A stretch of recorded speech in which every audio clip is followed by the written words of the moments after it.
The Irish border question has plagued Brexit negotiations, with either side making substantial progress, with many EU leaders using the unresolved issue against the British negotiators. Mr Verhofstadt was updating MEPs on the Constitutional Affairs Committee on Brexit, when he once again affirmed Parliament would not give consent to any deal unless an answer is found to the Irish border question. Last December, Brussels and Westminster agreed a deal to conclude Phase 1 of negotiations, with Theresa May promising to avoid a hard border in Ireland. A backstop has been included in the draft withdrawal bill by Brussels, which would mean Northern Ireland remains in the customs union after Brexit, if the Prime Minister fails to deliver on her promise. EBS Brexit News. Guy Verhofstadt reaffirms European Parliament's veto over EU divorce. European Parliament will not give our consent without a guarantee that there will be no hard border. Guy Verhofstadt. Mr Verhofstadt, chairman of the Brexit steering group, told MEPs, "We have made it clear from day one,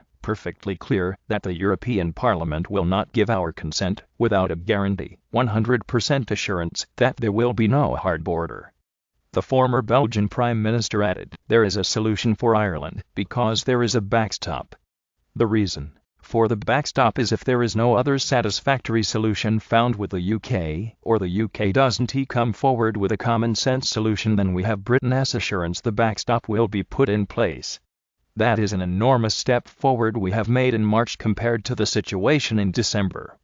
An EU summit in June is expected for all parties to agree on a solution to the Irish border, and the wording of the backstop mechanism to be included into any withdrawal deal. Mr Verhofstadt was, however, optimistic that the withdrawal agreement will be concluded in the near future, stating 80% of the UK's departure is now agreed. He said, "That is a success so far, but the last 20% are obviously the most difficult bits." The transition period, which will see the UK remain an EU member in all but name, running till December 2020, could be up for further discussion. According to Mr Verhofstadt, he declared the EU could be a little bit flexible about the exact dates, meaning a shorter or even lengthened transition period for the UK. Mr Verhofstadt said, "If we in the last discussions of negotiation, it will always be possible to be a little bit flexible about December 2020.